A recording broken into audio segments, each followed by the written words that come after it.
teachers, and my dear friends. How different is this morning? Dear audience, you will find out yourself as the colors of Branch Fest unfold. HOD, teaching staff and students, welcome you all to SHELTER-2014. Shelter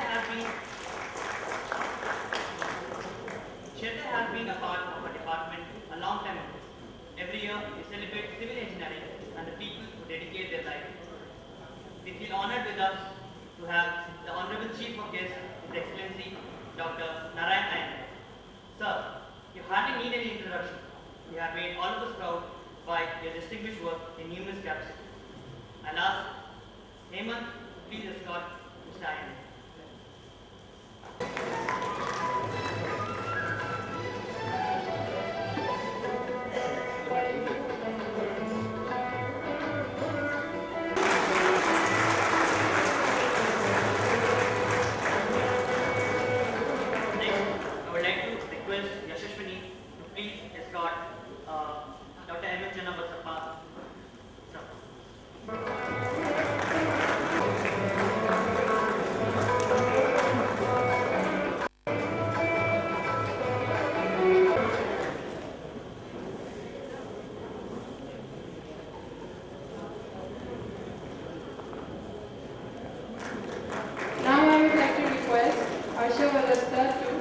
Please escort our beloved principal on stage.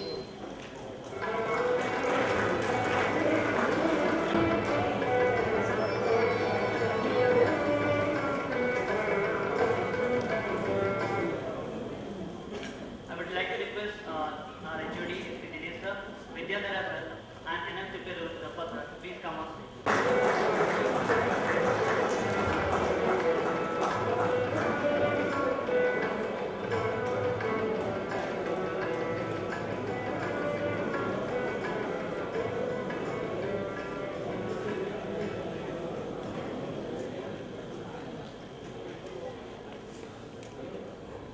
Ceremony as a tribute to Ma Saraswati, the goddess of knowledge. I request Principal Sir, HOD Sir, Dean Sir, and respected chief guests to please come up on stage and do the proceedings.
Next, I would like to call upon Dr. S.V. Dinesh, HOD of Civil Engineering Department, SIT, the sculptor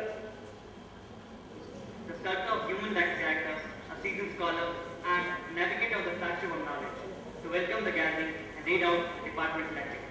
Dignitaries in the dais, invited judges, representatives of Ultralex Cement, my participants from various colleges, my dear students, a very good morning to you all. SHELTER is a technical symposium conducted every year by our department to provide a forum for the students to exhibit their talents. It is our tradition to start the symposium with an inaugural function. In this connection, we requested Professor R. Narayan Iyengar, former Professor, Department of Civil Engineering, IISc Bangalore, presently working as Director, Disaster Mitigation Center, Jain University, to give the inaugural keynote lecture.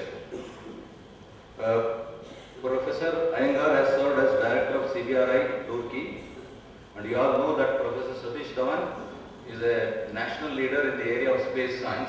I would like to mention that Professor Satish Dhawan used to consult Professor Iyengar regarding vibration problems associated with space projects.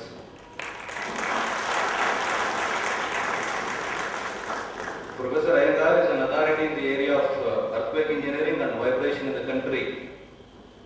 He is an inspiring teacher and an able administrator with a vast experience of more than 5 decades. When we requested him to give the keynote lecture, he gave consent and is there with us. On behalf of the organizing committee, I extend a very hearty welcome to Professor Iyengar. As a mark of our respect, I request him to accept the bouquet.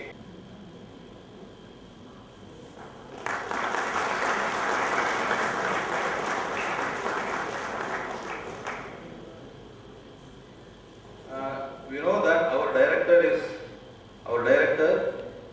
respected Professor MNC, is our academic leader, and he is largely responsible for the development of this institute for the past 2.5 decades. He is a source of inspiration for all of us and is a great motivator, and he preaches what he practices.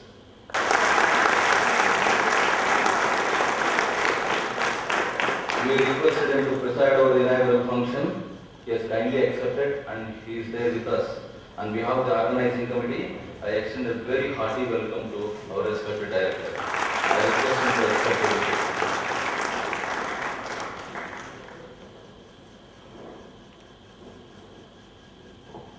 Our beloved principal, Professor Shivakumar is a very dynamic person, and he always encourages and very supportive of all our activities. He is instrumental in our department getting funds to the extent of rupees 1 crore to modernize our various laboratories, and he has never said no to our request.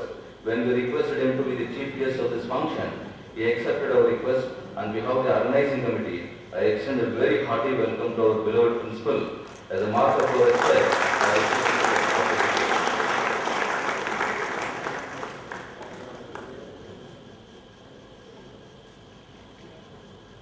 We have another guest of honor, Professor Basurajaya, within Planning and Development. He is a very senior person in our organization. He was also our former principal. He looks after the implementation of academic autonomy. He licensed with industry and various R&D organizations. He always supports and encourages our activities. On behalf of the organizing committee, I extend a very hearty welcome to Professor Basurajaya, and as a mark of our respect, I request him to accept the floral bouquet.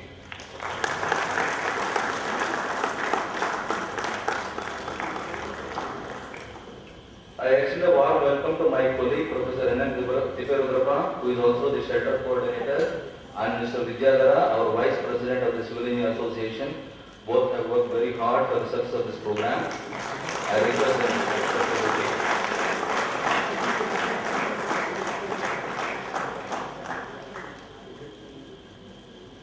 We have invited two of our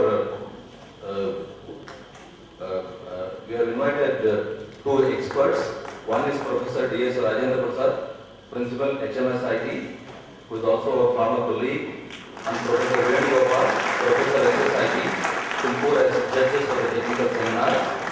On behalf of the organizing committee, I extend a very hearty welcome to both the guests.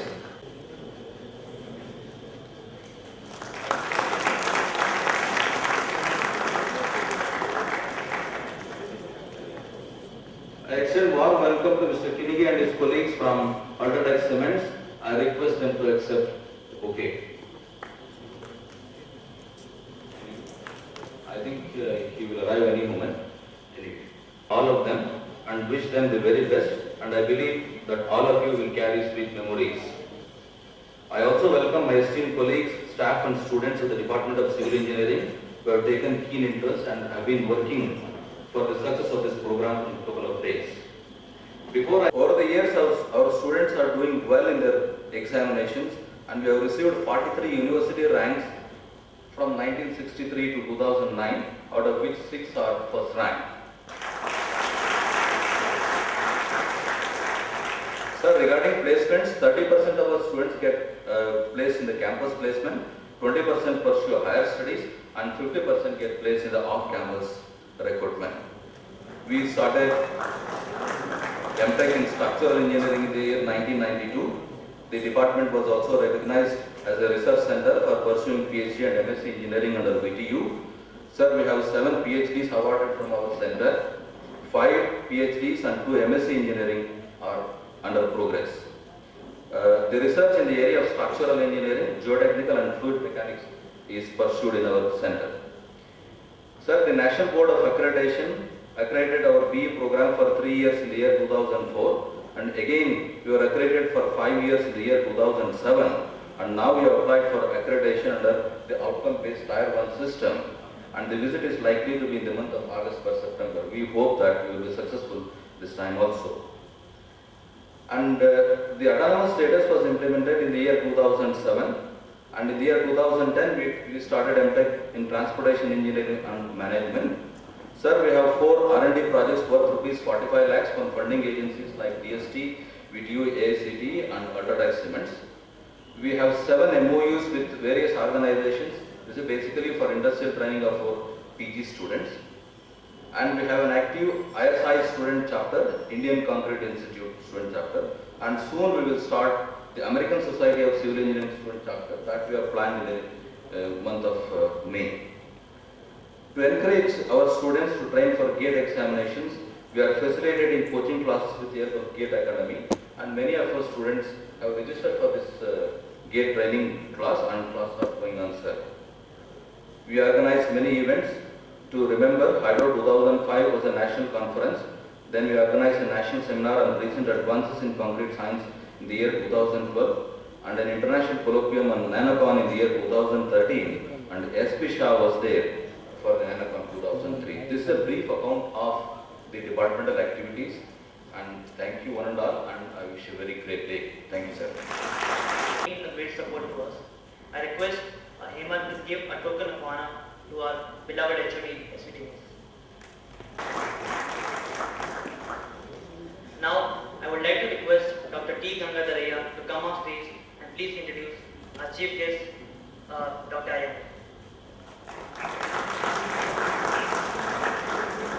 Thank him for that.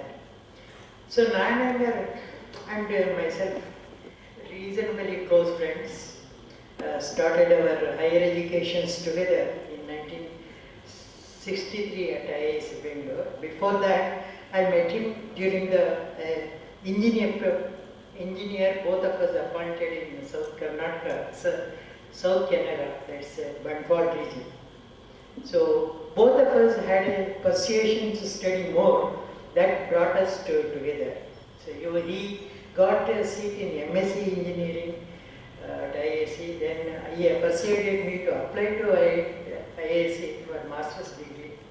So when I got master's degree, I didn't have money to come to the IISc. He gave me money, support, everything, and took me as his roommate also in the hostel. So we were together right from that day onwards.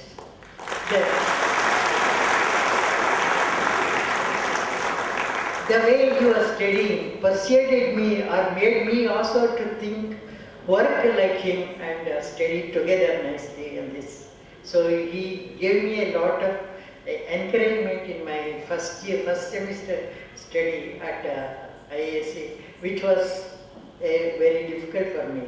But he never said, you take it up as a challenge and you proceed. So today, what I am here is he gave me a turning point in my life to reach in this academic position, whatever I call. So later on, I left after my PhD. He continued there at IISc and I left the IISc. But during the interview for one of the lecturer positions, myself and him and other colleagues of other students went. But Prasad Dhawan was the director, Satish Dhawan was the director, and Satish Dhawan is a fluid mechanics man. He was always a deterministic in an approach. Professor Iyengar was a probabilistic in approach. There was a lot of an argument about what is deterministic is nothing, everything is a probabilistic, and finally he persuaded Satish Dhawan to accept that mostly everything is a probabilistic and uncertainty is the life of truth, life which governs the things.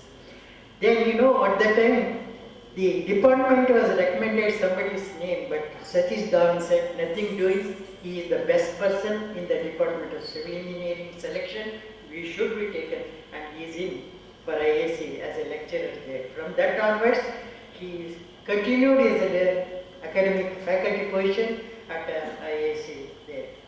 Then, after I went and joined IIT Kanpur.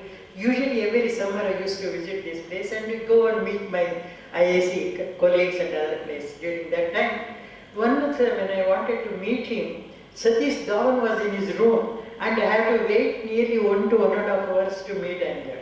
Then I asked why Satish Dhawan is here, who is the space chairman at that time.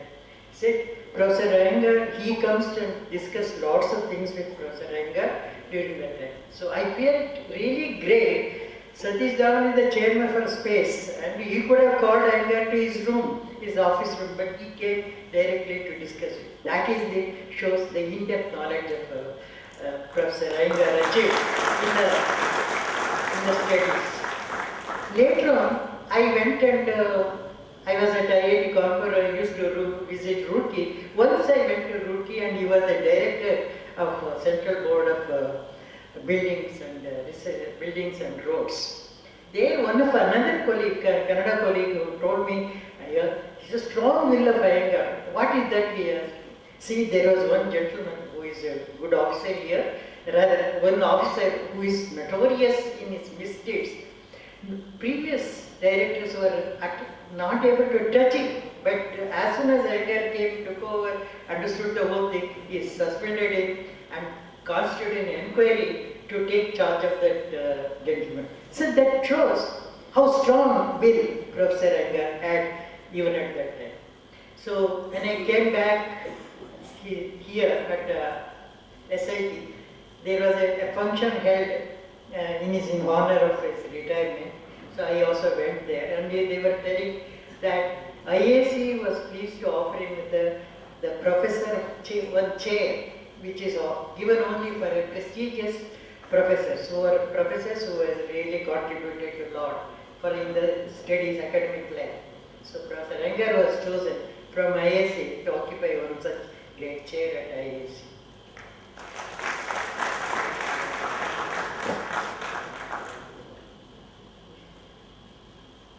Probably, being Kannada people, some of you at least read Sudha magazine.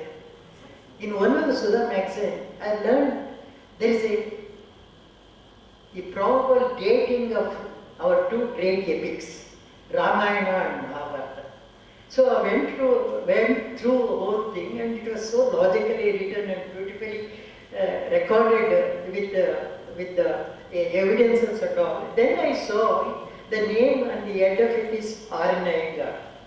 Oh, I felt so happy. But Iyengar could even get into such in-depth studies in Sanskrit and able to predict the great dating of great epics. And whenever I had an opportunity to talk to many people, many scholars, they all accepted Iyengar's dating is more appropriate than other dating for Ramayana and Mahabharata.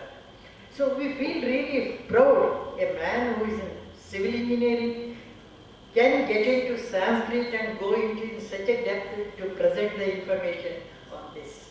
So with all these things, I felt very happy to invite him here, rather to welcome him here to share our shelters as a chief guest.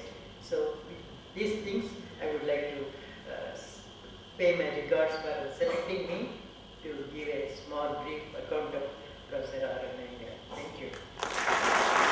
Inspiration. Now I would like to request all the dignitaries on stage to please do the lamp lighting ceremony as a tribute to Ma Saraswati. The Lord Shambhulinga himself comes to light it. Thank you.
to come on podium and shower with their Namaskar. Good morning to all of you.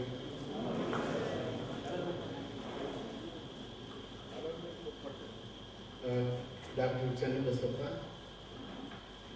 the Director of SIT, the Principal, and other professors, academics, my dear friend Gangadhariya, the assembled students, civil engineering students from this college and also from other colleges, as I heard, invited guests, ladies and gentlemen. It gives me great pleasure to be here today to participate with my younger friends, with my younger civil engineering, in the civil engineering fraternity. By saying this, I don't think I'm becoming a little bit group-like depending only on civil engineering. Civil engineering is such a vast word. You would see that it covers almost all kinds of engineering. In the days there, all other aspects of engineering was called civil engineering. That is what the military people will not do. That is a legacy which you have got from the British actually. Engineering also came into picture. What happened? Whatever doesn't belong to mechanical and electrical was being pushed to civil engineering. So civil engineering is something which others don't do become civil engineering. That is how it has been. But it was not so in the more ancient days in this country. And already Gangadhariya has told you about my interest in the history. Somehow I had to get into that. And I thought today I will, okay. So I will just present to my younger friends here. It so happens that I'm a civil engineer. I'm a civil engineer, so I can criticize myself to some extent. And also the curriculum which is being presented in civil engineering nowadays in our colleges, that nothing is said about civil engineering in this country. Whenever we talk about civil engineering, we generally say it started either at Roorkee, the Thompson College of Engineering, in Guindy College of Engineering, or if there are some people who are from Bengal, they will say, no, it started in Shivpur and it did not start in this place. This is the kind of discussion which goes on. And many of you would be, of course, fellows of the Institute of Engineers in this country. And FAE says it started by Royal Charter. So the Institute of Engineering started by Royal Charter. That is from the 19th century. These are the claims which are done. But actually, this country has a very long history of civil engineering. And I can't, of course, cover everything of that. I'll just present a few slides which I am presenting here.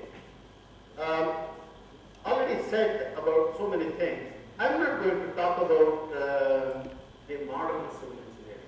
I'm only going to talk about the heritage and history.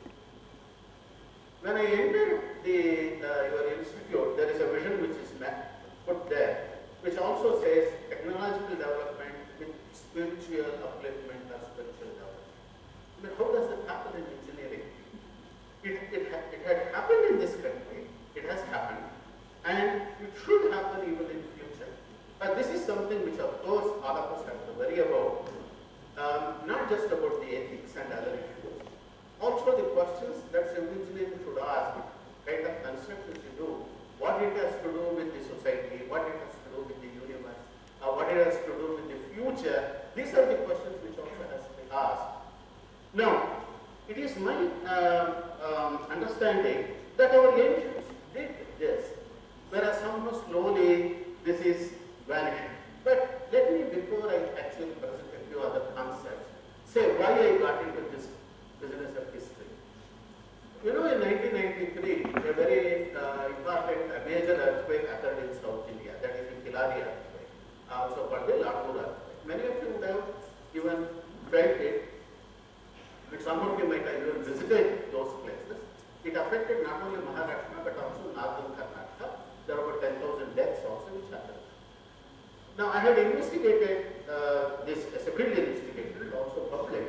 So, the Government of India Commission, which visited various places, visited Bangalore also, they invited me also to give my views and all that. The question that was put up by an American scientist in that meeting was, water in the same place where they are taking bath. That way. Also, even you with such a long history, 3,000 or 4,000 years of history, that's what we claim. Can you say,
which was actually unearthed by a famous archaeologist from Bangalore, by name S.R. Rao, the marine archaeologist.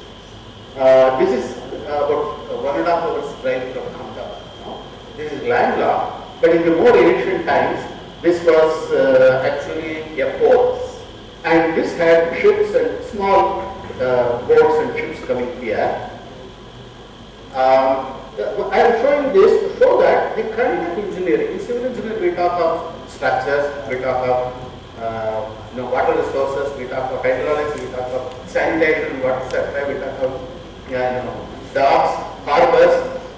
More or less all of those were done in their own way in the Indus Valley, Indus Saraswati civilization. Now, the international judgment on this has been the following. In water supply and sewage disposal, this was the best in the most ancient time, anywhere in the world. And I will not go into details of this. This is an astonishing feat of civil engineering achieved by this culture. 4,000 years ago, network of effluent drains built of brick masonry along the streets of Mohenjo-daro. The drains mostly ran along, etc., etc. The inner urban water supply and effluent disposal system stand out as major achievements. For the first time in the history of mankind, such waterworks were developed to a perfection which was to remain unsurpassed until the coming of the Romans and the flowering of civil engineering and architecture in antiquity more than 2,000 years later. So Romans, as you know, somewhere around 100 BC, kind of. This was 2,000 years before that. This was the flowering of civil engineering which had happened. And the second flowering, the world happened in Rome, that is maybe in the European region. Now, third flowering, I do hope that is going to happen in India again because of youngsters like you people. Now, this is just a map to show local is somewhere here. Nowadays, of course, is the Gulf of Cumber, we say. This is the Rann Gulf, which was an ocean in the older days, but now it is all dried up. You can't walk easily there. It is blinding whitish because it's all salt. And Dolavira is here. It was, you can see a boat here. This is the ancient map. This was an island in those days. This is the situation there. Now, all this, of course, collapsed around 1500 BC, along with the drying up of the river Saraswati. Now, the history of Saraswati River again is something which is important to river engineers. Dr. Gangadhar himself is a famous man, was worked on rivers. Now we are worried about Ganga and Yamuna and the pollution in it that's happening, the avalanches which are coming down, what may happen to the future of Ganga, etc. What happened to our river Saraswati? River Saraswati was flowing in the region that I showed, and it dried up somewhere around 1900 BC onwards. It started drying up. Maybe it took about 400 years or so. And there was a kind of drought, whatever is the reason we do not know. I will not go into that. And this country had to go through a kind of a dark period for about 800 years, 2,000 years. And the next flowering of urbanization happened around 500 BC, that's Magadha Empire, about which many of you already know quite a bit because of our TV serials on Chanakya, Chandragupta and other things. But you also have to see from an engineering perspective. Entertainment is one thing, nationalism and those things are others, but the engineering perspective is equally important. Now, in the Mughal period, quite a bit of development took place. I can't go into all of that. There is a very famous archaeologist named Birla. He decided, now like Ramayana and Mahabharata, Gangadhar was mentioning, like I looked into the epics in some manner. He said, if we have to understand the history of this country, because these two epics are so important, we should know whether they really happened. So how do you know that? So as an archaeologist, he said, okay, the places where they are supposed to have occurred, I will dig them and see whether I get something. Now it is taken Kurukshetra, you don't get any bones at all, even though there's 18 Akshobhini saying are supposed to have battle and all that. That all seems to be an extraordinary, exaggerated required. That's a different matter. But there are some other interesting things which are found out. In a place called Sringaverapura, Sringaverapura, as all of you know, is the place where Rama then he had to go for this forest. And in that place, there is a beautiful waterworks where Ganga water is brought in and it is purified step by step step by step, and the pure water could be taken up by people. And there is also a overflowing weir. If there is a wastewater during monsoon, it goes back into it. So that it is a complete system of water intake and water going out. Now, this is the period when in which building materials were developed. As civil engineers, we used to have a course on bricks, stones, now cement, so many things were there. Whatever the Harappans had done, they were using birth bricks. Later on, there were unbirthed bricks for nearly about 500 years. But during the Magadha period, again the birth bricks started. From where did they learn about these birth bricks and different geometries, different constructions? We have some evidences. That is from the Vedic literature. The geometry that you see in Vedic literature is extraordinary. Now, you know that civil engineering cannot grow without geometry. Nowadays, of course, drawing is done on the computer. In our days, we had to carry the drawing board and draw the line, HB pencil, H pencil, all that. Nowadays, no, you don't have that. But nevertheless, geometry is the first, foremost thing in any construction. Now, there are large number of texts in Sanskrit called the Shilpa texts, which of course talk about it, but from where they got the inspiration for it and the mathematics for it, that is from the Vedic. I can't go into all the details because these look like rituals, but they are not rituals. You go and get into the meaning of it. There are numbers.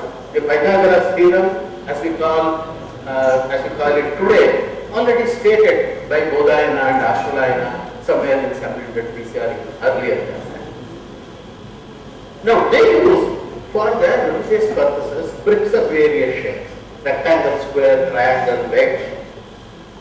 And how the society imbibed all of this, symmetry, concept of symmetry in architecture, bricks, then other kinds of shapes. This is a Vedic altar built out of burnt bricks, usually 50 feet by 40 feet. I have visited this place. It's a photograph from Uttarakhand. This is called a Shenachipi. Shenachipi is a bird, it's a falcon. It's an altar which looks like a Garuda. So you do homa on this and all that. There are 5 places where you can do that. And then when they also put a gold locket also, which they have put. This belongs to first century BC. The kings, not the Shungas, they wanted to perform this yaga. It is not Ashwamedha, similar yaga. They went all the way to the Himalayas. If there is anybody from Uttarakhand, you would have heard of the place called Kurola. This is about an hour from the place called Kurola. If you want to visit from Mussoorie, you can go. It takes about 4 hours from Mussoorie. And they did this yaga there. It's not burnt bricks. Where did they get the burnt bricks? There is a nearby place where they had to order the burning of bricks. So they taught people how to burn. And you know that bricks, wet bricks, when you burn it, it shrinks. But how much it shrinks? Because you have to get something 50 feet length. So you have to design and you have to order that. And the Vedic text says 1 by 30. It shrinks by 1 by 30 of its original size. So you design it suitably is the instruction given in the Vedic text. So this is how the special architectural concepts came up. And there is a large literature called the Vastu Shastra. I will not go into all the details of this. There is still many of these are not translated, not published. There's a book called Narada Shilpam in Prose, which is something like an elementary text in civil engineering, because it talks about water storage works, talks of foundation laying, it talks of sluice gates made out of metal and other things. And also it describes how to have cities, how to plan cities.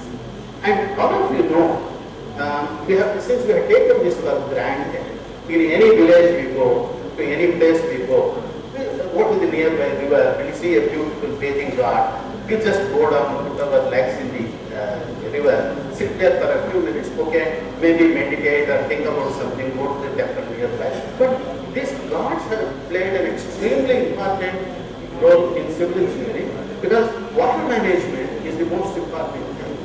So the principle of civil engineering that our ancients had in their mind was maybe the Panchabhuta concept and all that, but in that the 2 things, that is Prithvi and Earth, that is earth and water, are the most important thing for civil engineers. Now there are in these roads instructions given. You may be wondering, today in designs we say you follow IS 1893 for your design for earthquakes.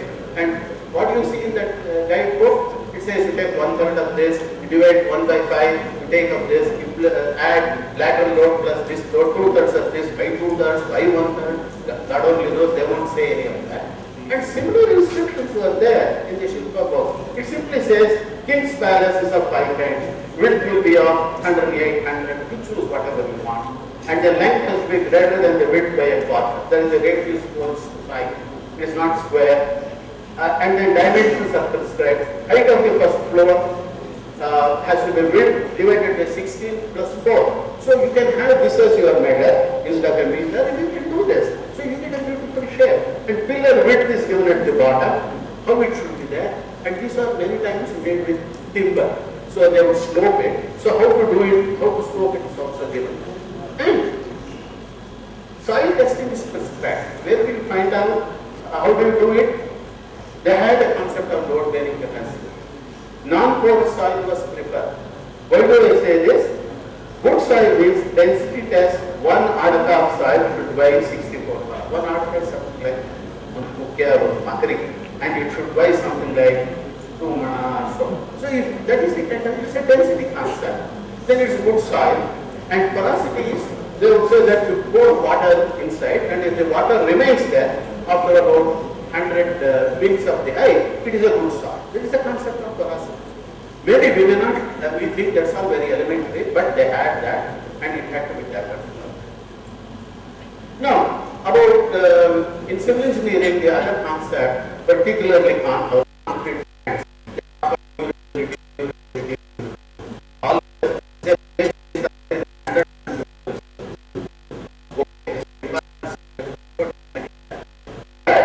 Shilpa books had already thought of durability.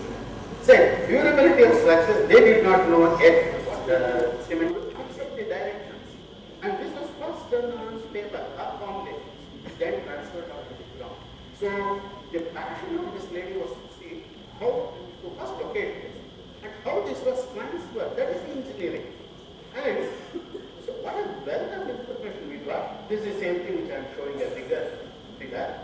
And you can see this is like a chariot which is about to go away in this direction. The temple is like that. And all complete notes was enhanced in Varia's script of how it should be done. What is the design of the wheel? The wheel had to be designed like a mechanical thing. It was integral with the snow, but the complete wheel design included the central spokes and how it should be put, the central knob which has to be put, everything is displayed. And the drawing, and this is the actual existing. You can see how this was planned, and how this was constructed by the engineers.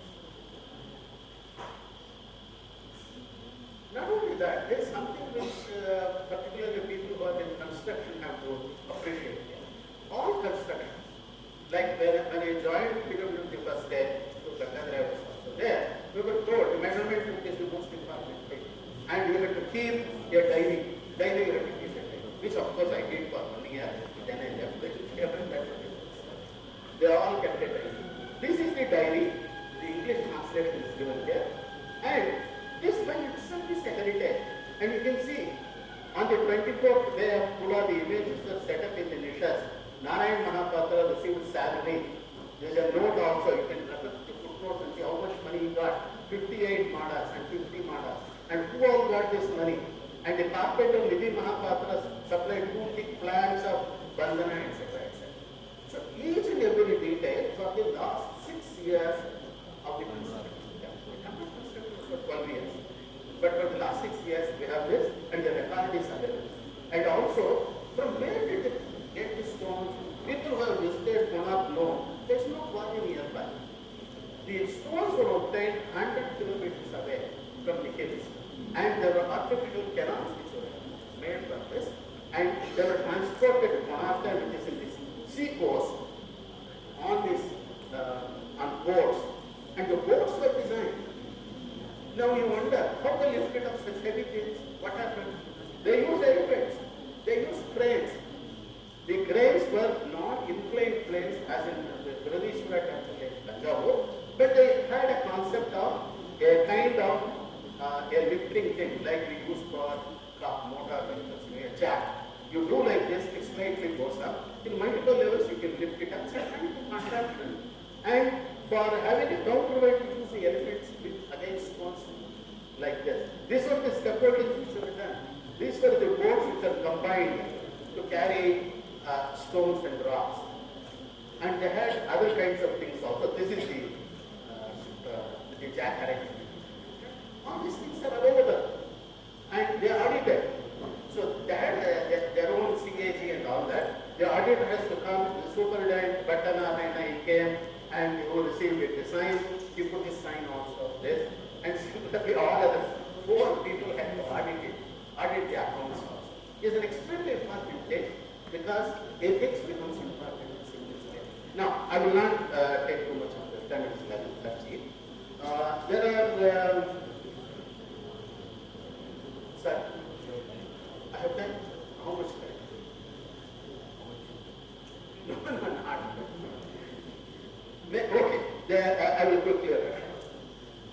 There are things which historically engineers have not understood.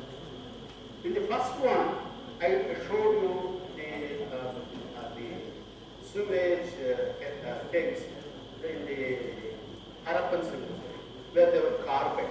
Carpeting means you put one stone above the other, slide, give a little bit indentation, put one more above it, so that you get a bed like this.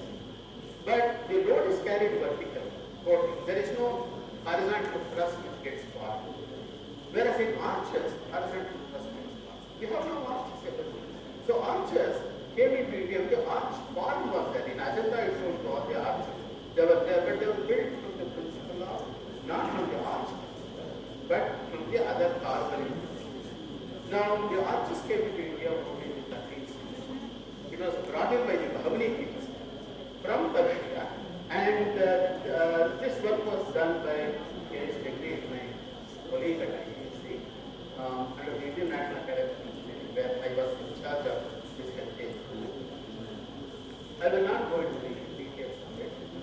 This is the carbonic given for large.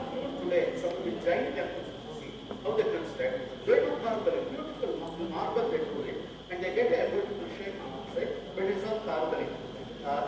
In circles like this. They are not actually domes or quads. Whereas slowly the domes and quads came into picture, and combined things were also, hybrid things were there. And the typical domes and quads you can see in Bahamani kingdom, large. And you know, history also plays a very big role in civil engineering. The Vijayanagar kingdom,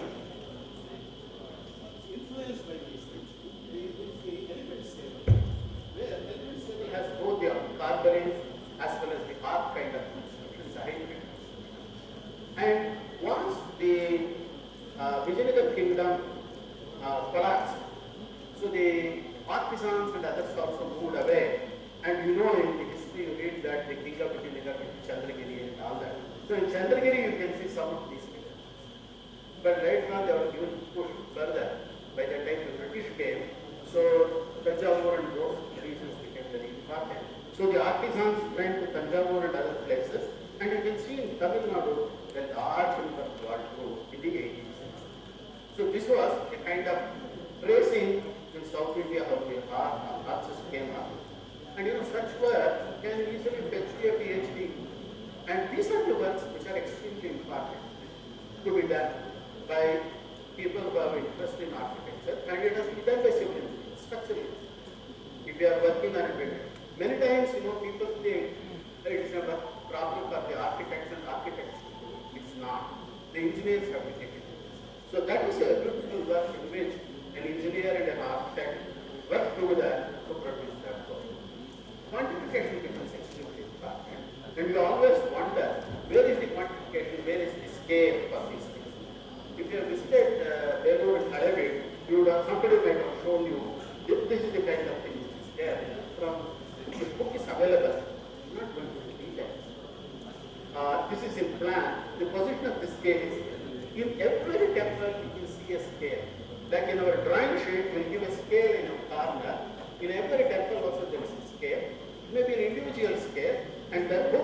showed for whole Karnataka, starting from villages up to the best cities, he has listed the kind of scales which are there. That book is available.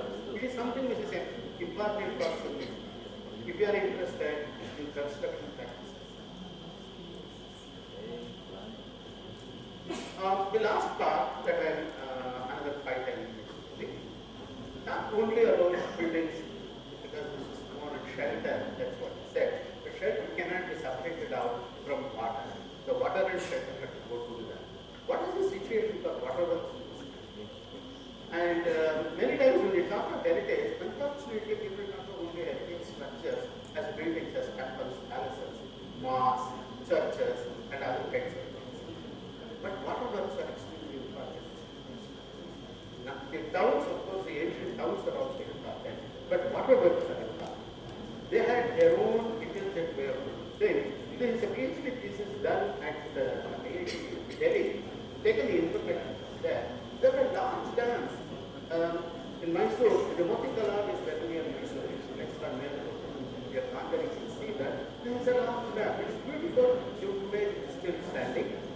There are such large dams, ancient large dams. And let us see, because we are all influenced by the modern civilization, which was taught in our books mostly by the British legacy which has come to us. Whether we read first class book or second class book or whatever book, it is only the British legacy which has been given to us in our hydraulic books. And if I am wrong, that I am correct, because he is in that line. Sankey, very famous man. There is a Sankey road and a Sankey tank. He was a civil engineer in Mysore for a very long time. He says the following: there are 37,000 of the reservoirs, the large of which had surface of 14 square miles. Such a vast system, anything comparable to it, did not exist in any other part. I am not exaggerating. This printed Proceeding of the Institute of Civil Engineers, 1886. They have good library, you can go and look up. So the expertise of the colonial engineers and the problems was limited. So this is what they recognized themselves. And the drawing of engineering is called Carter. Carter, of course, a very great man, no doubt. He came to this country in 1821. He was born in 1803. He was 18 years old when he came as an engineer. And what he had to say, he gave a set of lectures in Institute of Civil Engineers, London. This is taken. He says, when I first arrived in India, the contempt which the natives spoke of us on account of the neglect of medieval improvements is like, they say, we were a kind of civilized savages. Of course, they were really civilized. Wonderfully expert about fighting, they were, but inferior to their threat. They were in fact inferior. Not even keep in repair the works they had constructed, much less even imitate them in extending it. Of course, this concept changed in 1874 after 50 years, because they had established themselves. And they said, with our Western unbounded means, we should not think bound to follow the means. What's the reason? Who had not a thousand whatever advantages? Advantages we did not have that, because we were a servant. But what is it that they could not maintain? The dams and the honeycombs which we had. We were taught. When I saw this, I was surprised and wondered when you walk travel to your village or somewhere, there is a bund, quality area, kettle, whatever it is. And sometimes when it goes like this, the bund is not straight, but it goes like this. And I was always wondering why they did like this. There's a reason for that. And this drawing shows both in Karnataka as well as in Tamil Nadu, the dams were never straight. So if you are taught, if the river is flowing like this, put something perpendicular. The dam is perpendicular. These people, they never did. The reason is, it has to follow the river, so that there is a difference in level between the two places. And as the water flows, the sedimentation takes place in a particular way. And in the lower place, the silt simply flows off. You need not descend. Today, the major problem in our dams, reservoirs is silting, because we are putting perpendicular. We don't know how to take it out. And this was the principle which is followed. It is still there. People have not realized it. Okay. So nearly all the weirs are designed in curves, or a series of curves. Not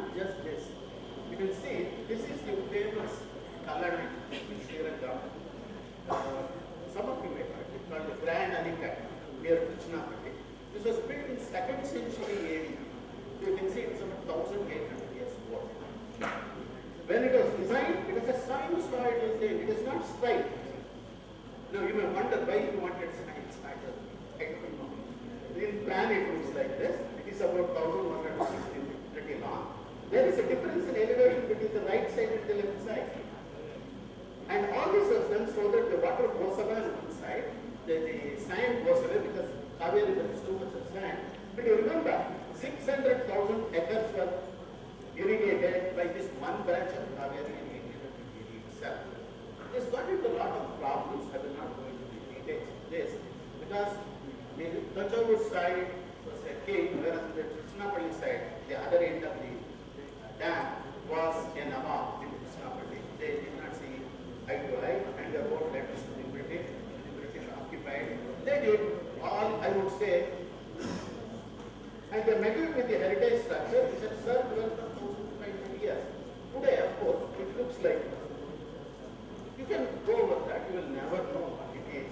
But below, what they have done, they have meddled with the structure in their own way. Whether it is good or bad, I don't know.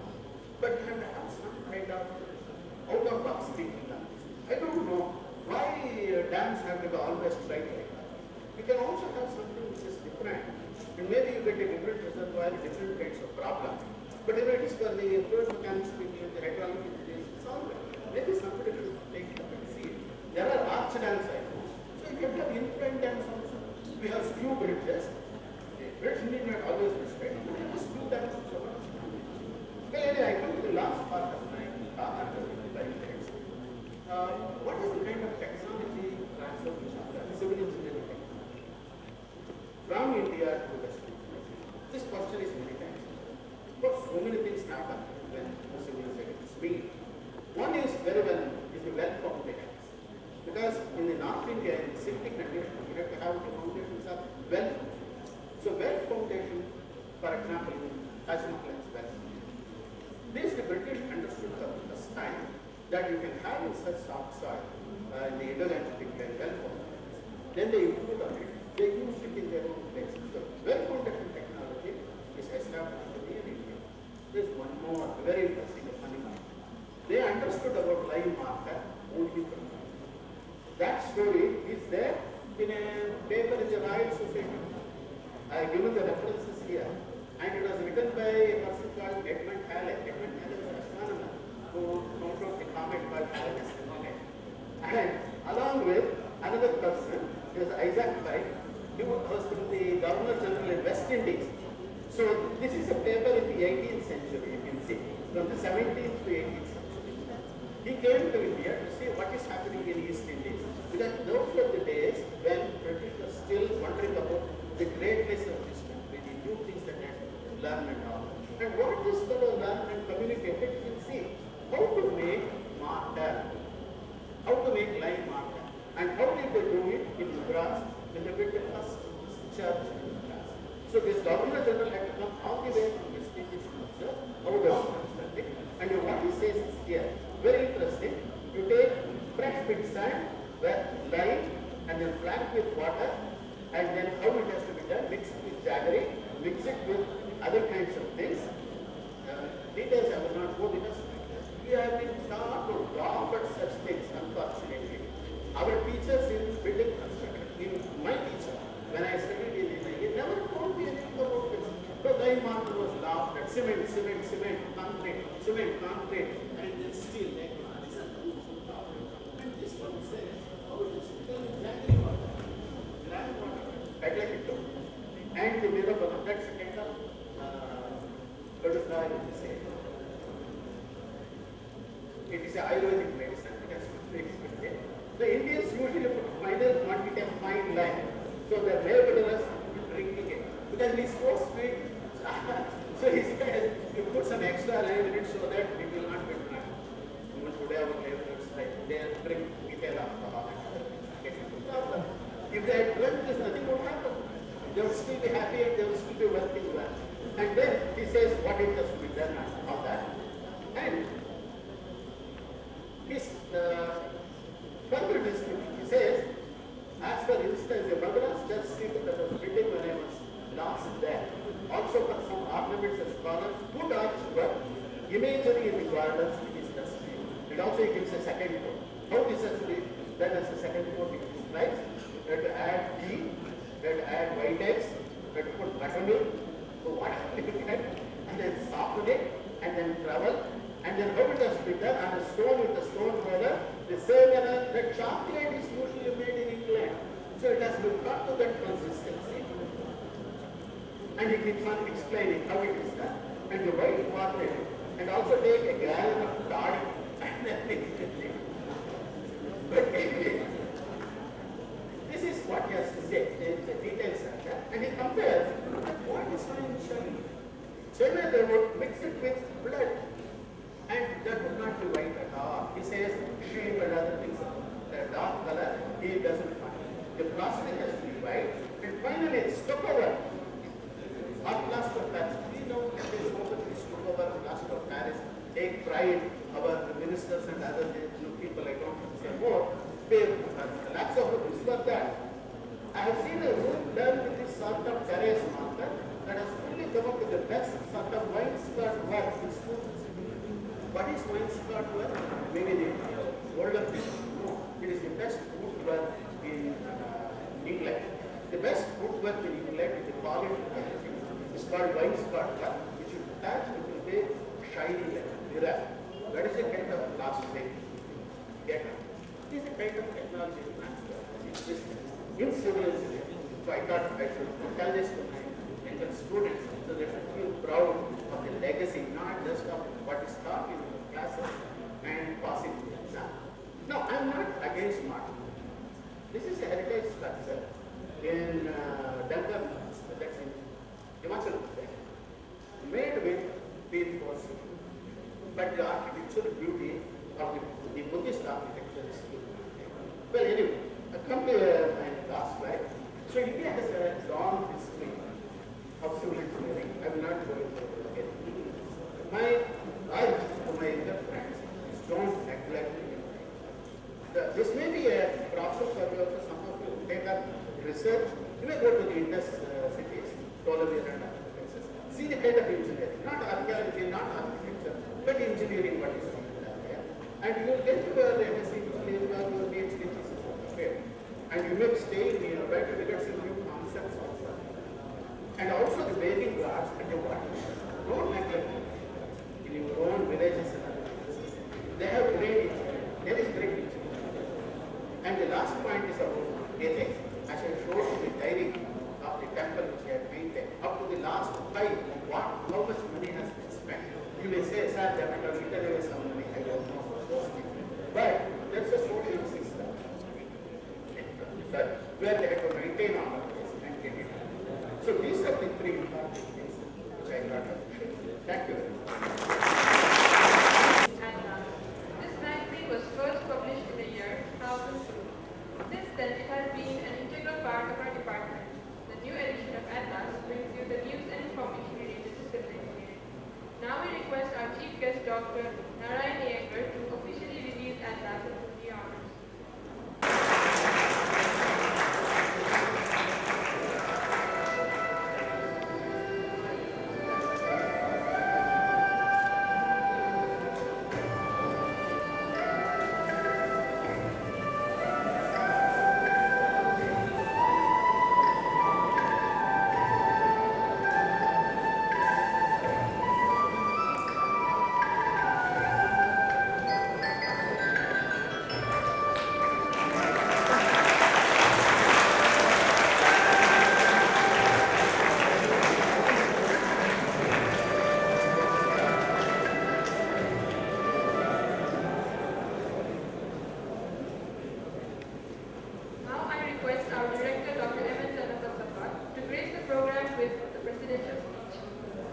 And all the students and people have come from other institutions also. And Professor Iyengar's scintillating lecture kept all of us spellbound. We are greatly thankful to you, sir, for such an illuminating account of our heritage, particularly of tourism. students of civil engineering, please feel proud that you have such a huge heritage of more than 5,000 years. You can, if you want to just take a ticket, your modern engineers like computer engineers, ask them what is your heritage. They can say the most, we have a history of say 50 years or 100 years. If you want to be very kind to them, you can allow 200 years, not more than that. Sometimes, some time back, I always remember that one sentence that I think Times of India wrote. That was the period when students in civil engineering were feeling a bit depressed. And it wrote, there cannot be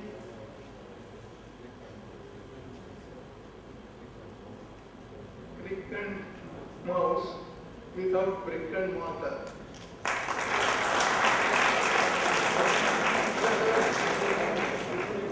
Now, employment-wise or making careers, civil engineering is, I think, in our college, going by the admission rates, the first branch that gets filled up is the branch of civil engineering.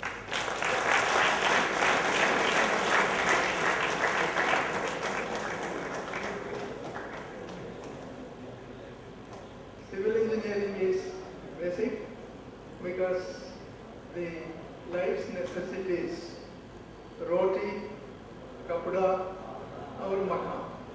In every one of these items, the role of civil engineers is crucial and basic. Particularly food, if you take, then reservation of water and bringing water from north to south. That is one of the requirements of the present day, because south is suffering from lack of water, and maybe taking care of the environment. Persons like Professor Narayana can certainly devise ways and means of protecting the environment, at the same time getting water to areas which are suffering from drought. So you have a very role to play in seeing that the mankind is protected from hunger, naturally from diseases also. And we were discussing a little earlier than we came here that our students somehow, Professor Iyengar was mentioning the fact that they somehow think that there is no need to spend time on mathematics. And he was mentioning when they were students, actually they had 8 papers compulsory in mathematics. Then finally in the final year also they would take as an elective mathematics because that was a scoring subject. And they all did with a lot of commitment and interest in the subject.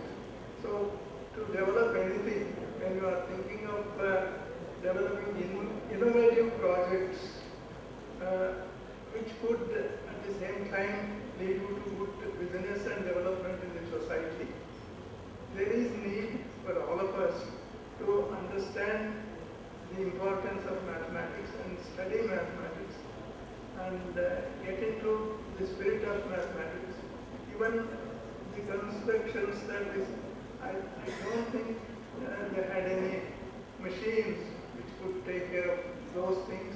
It was all intellectual approach and everything was supported by mathematics.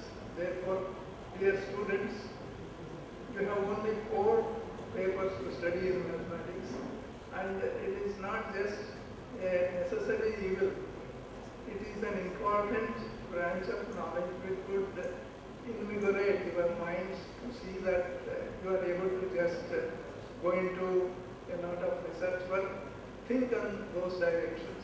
Therefore, if you are not in the final year, you say you have escaped all the 4 years of mathematics, 4 subjects of mathematics, but that is not so. So I am a teacher in mathematics, so I am not canvassing for myself, but it is an important branch of knowledge which is to be given attention. You can take the help of computers to take care of the burdensome, heavy numerical calculations. That is where computers can certainly be of great help. But intellectually, we have to grow rich in mathematical thought. So, with this short note, I salute once again Professor Naranayana, who has done so much of study, and we all wish him 100 years at least to see that he can properly such a decent interest in the performance.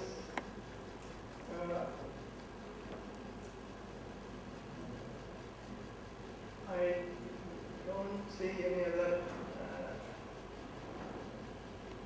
person available, Mahabharata, Ramayana, and so many other sources of information.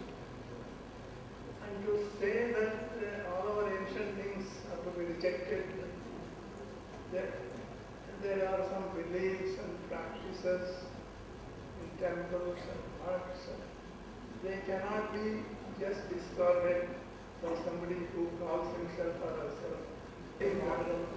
So, I am not saying that we should not be providing for all its 10,000 kids.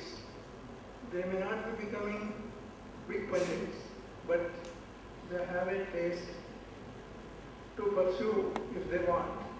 Later in their lives, all of them are exposed to the study of Sanskrit. We are grateful to our Holiness Sri Swamiji for providing a kind of atmosphere, not only in civilian government, but also in Civilian Institute of Technology and all other institutions run by Swamiji. So this is the advantage we are enjoying. Let us remain grateful to His Holiness. And once again, sir, I salute you for all the good things that you have been able to. And we are also thankful to Professor Gangadharya, who has been instrumental in bringing you for the second time to this institution.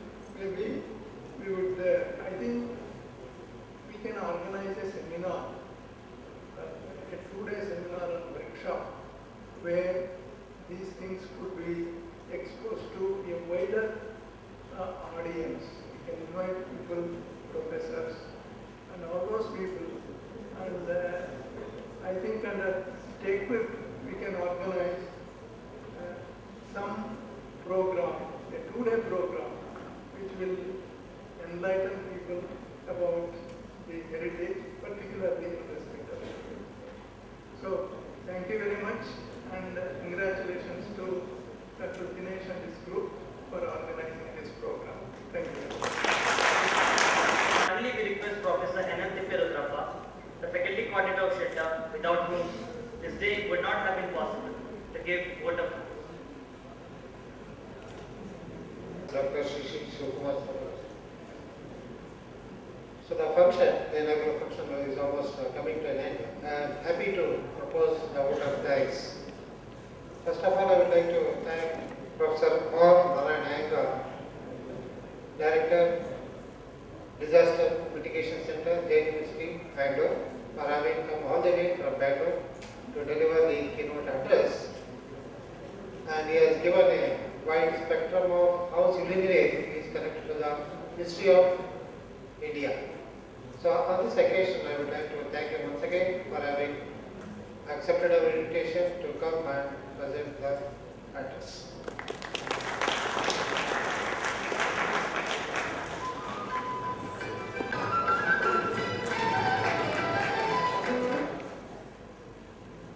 Next, our beloved director, Dr. M. Jagosapa, is a busy person. He has given valuable advice to our students that civil engineering is one of the important branches of engineering, and all of you will get a very good placement. On this occasion, I would like to thank our beloved director, Dr. M. Jagosapa, and accept our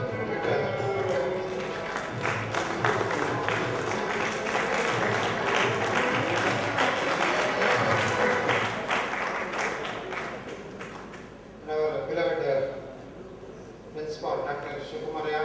is also a busy person, and he has shared his valuable time with us to be here and grace this occasion. On this occasion, I would like to thank him and accept our invitation, accept our comment as a token of our respect.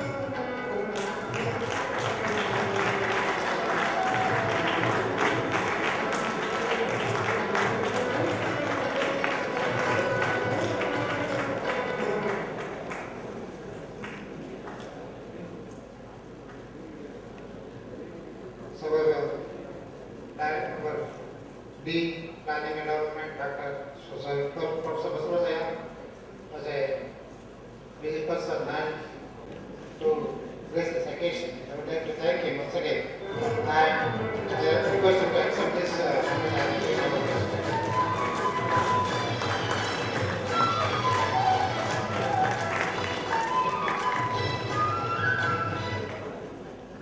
So one of the important sponsors, Mr. Kaniki of Karnataka Cements, he has given the sponsorship to this program by giving the files and folders.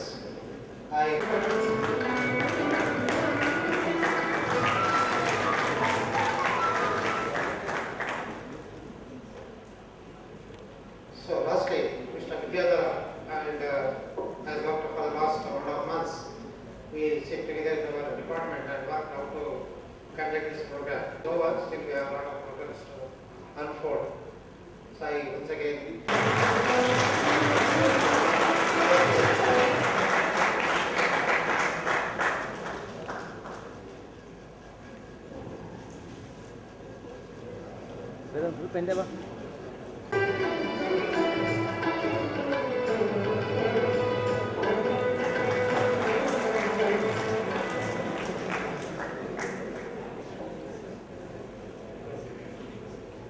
With this, we have come to an end of the inauguration ceremony.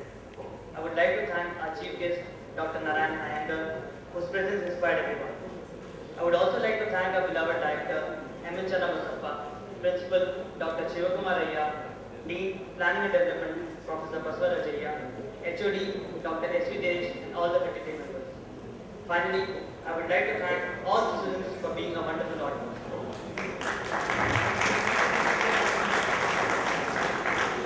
I request everybody to assemble back here in 15 minutes after a short tea break.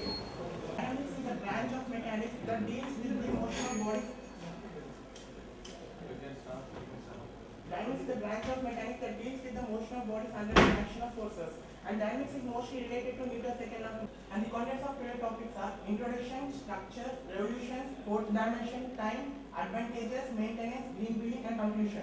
Coming to the introduction, it is created by visionary architect Dr. David Fisher. He introduced the fourth dimension of architecture, that is time. It will be the world's first prefabricated rotating skyscraper. And coming to structure, it is futuristic in style and it is high-risk cantilever type. It will be having 80 floors and will be 420 meters tall with a central floor. Up to 28 floors, it will be consist of offices, and 21 to 35 floors there will be a luxury hotels, and 36 to 70 floors there will be residential apartments, and 71 to 80 floors there will be luxury villas. And each floor consists of 40 factory-built modules, representing the different floors which of various used for various purposes. And next is revolution. After thousands of years in which building was static, Fisher dynamic skyscraper is an important step high towards the future architecture. The rotating tower brings the three main futuristic revolutionary aspects. And that is the first one is shape, and second aspect is regarding to the method of construction, and third one is eco-friendly. Coming to the first one, shape. Shape of the building changes continuously, and it adjusts to the sun and wind to the view and to the momentary requirements. Here the architect says that buildings are alive. And here is a picture showing the different shapes of the building. where each floor can rotate independently. And next, the buildings which are built in a factory, giving it, and it gives a new industrial approach of construction. And the entire building, apart from the central core, is made of prefabrication units, which are, whereas the complete construction units are prepared in the offsite in the factory.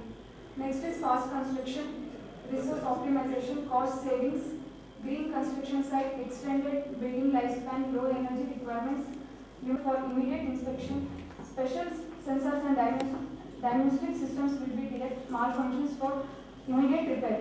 The dynamic is born with the maintenance plan for all components which all operate before work starts leading to malfunctioning. Hence there will be a reduction in the maintenance cost. Green building. The dynamic tower is an innovative green building. Wind turbines are placed horizontally between two floors where practically they are invisible and they are required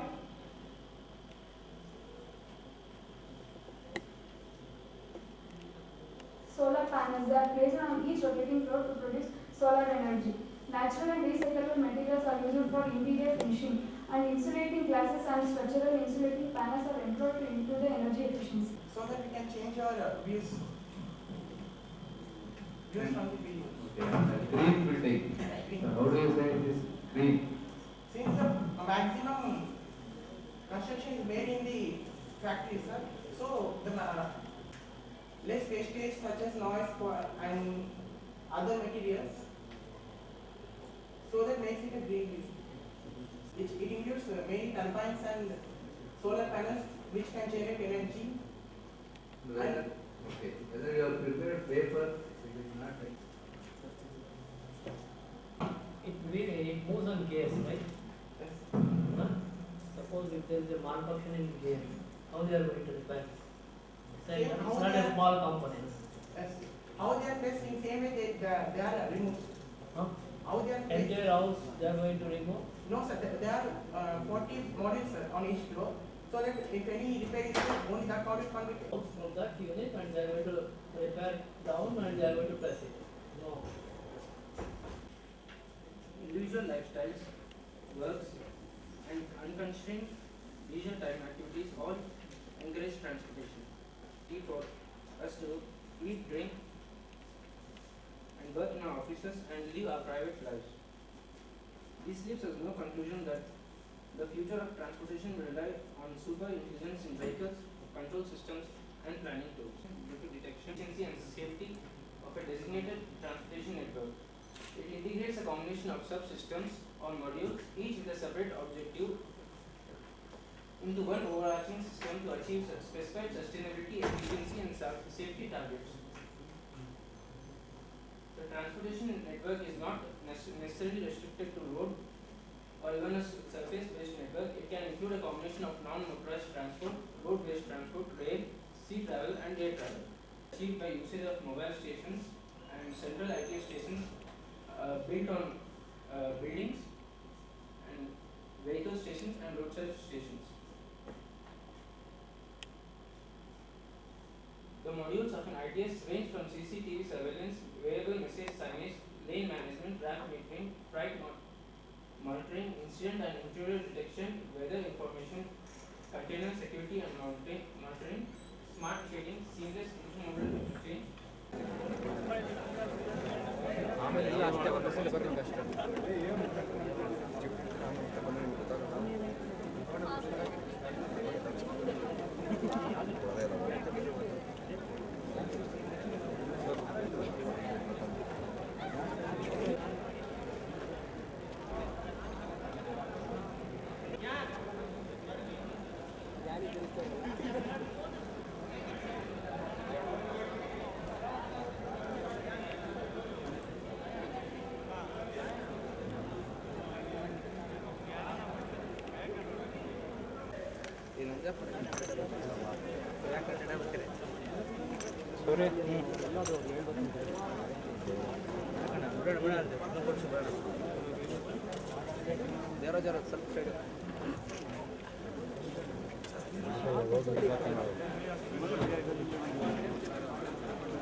cycles, total of 30 questions. Each team would be asked 5 questions, 5 marks for the correct answer. Answering time is only 30 seconds. Let's start.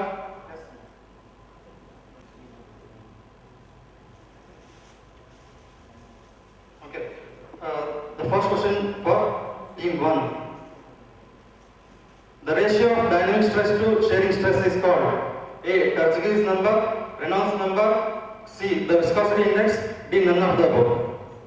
See the answer. Answer A is determined by a second test. A. Shrinkage limit, B. Grain size of soil particle is called A. Turge's number, B. Reynolds number, C. Viscosity index.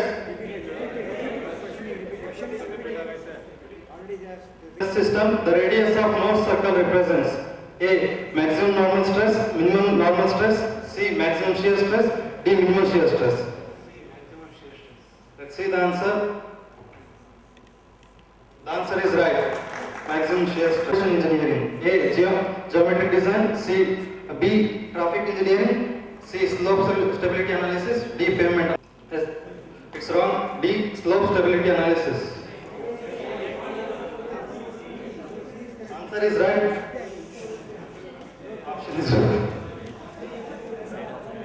A, B, C for A. Question is for team 1.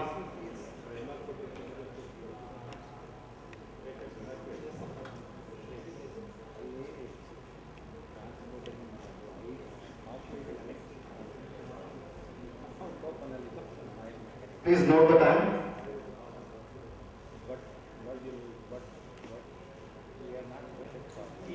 Yes, it's correct. Of chromium and 18% of nickel, C 12% of chromium and 36% of nickel.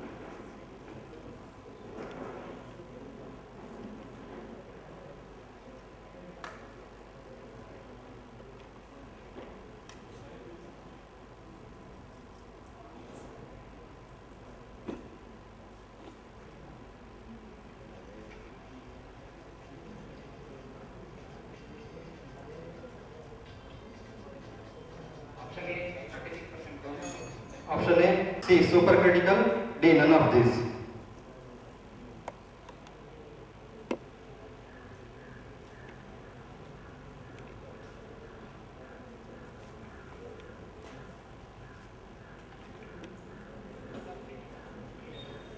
Let's see the answer.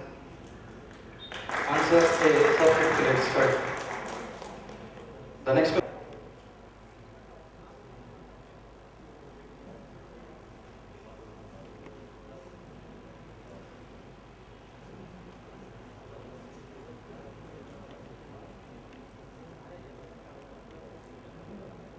Let's see the answer. Let's go to the answer audience. Causeway, yes, it's correct answer. Let's go to the next slide. It's for team 6.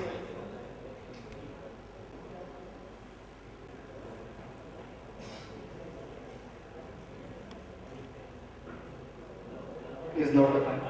Yes, time's up. Audiences. Freeboard, yes, it's correct answer. By this, we came to an end of round 4. Before going to round Team 4 35, Team 5 25, Team 6 15. Team 4 is in lead.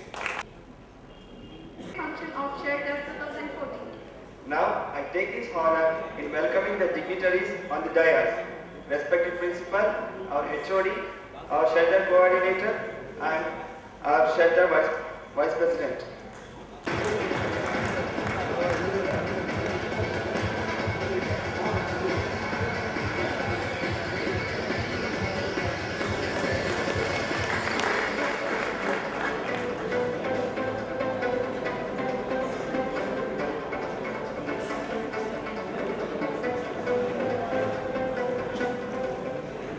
Thank you.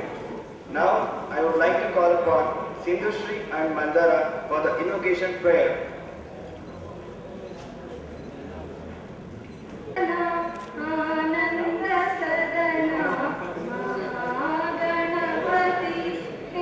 Shivanandana, Gangavadana, Ananda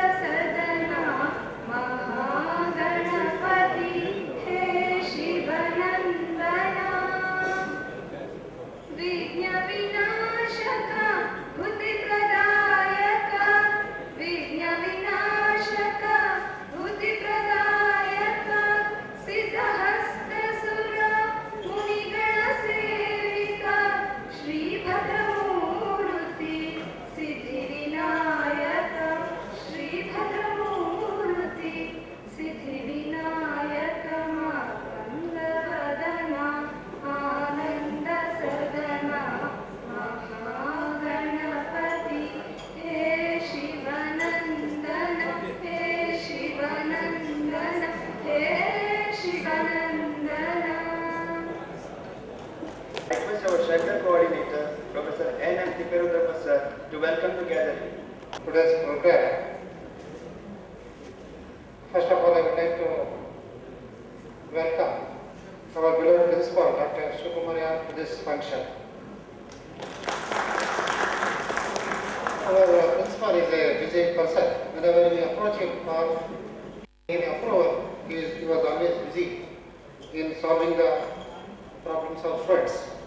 In spite of his busy schedule, he has made it convenient to be amongst us during this function. And we request him to be the chief guest of this function. I would love to welcome Dr. S. V. Dinesh, our beloved HOD, Department of Civil Engineering. He is also a very busy personality. In spite of his busy schedule, he has made it convenient to be in this function. I welcome you, sir. I also welcome Mr. Mahendra Kinigi, engineer from Ultratech Cements, Bangalore. He has donated the prizes for this program.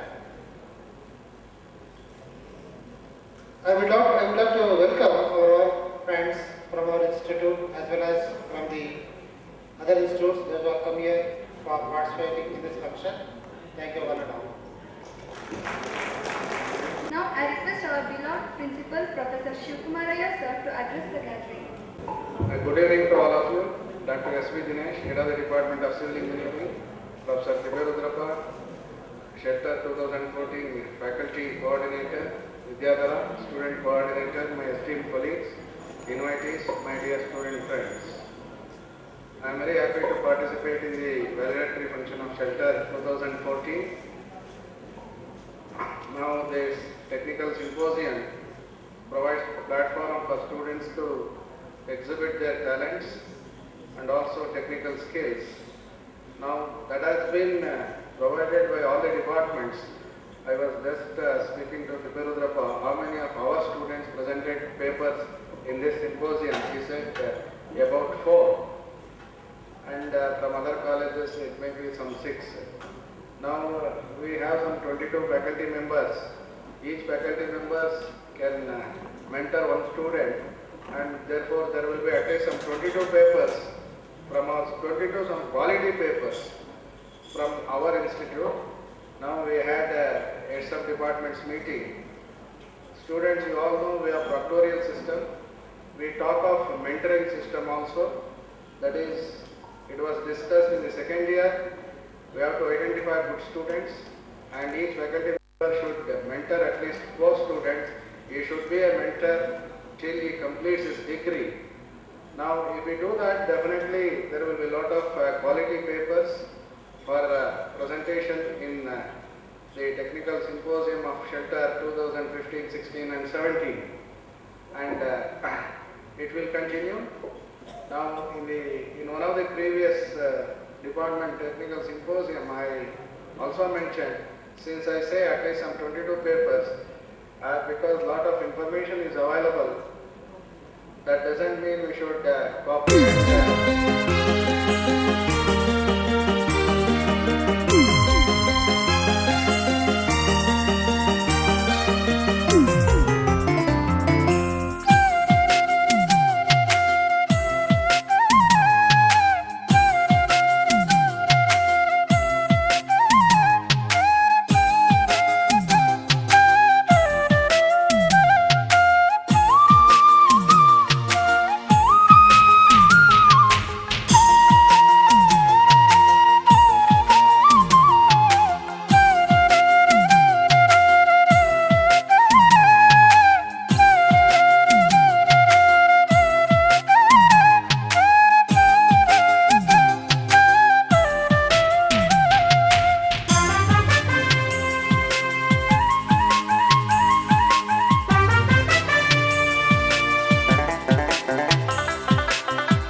Thank you.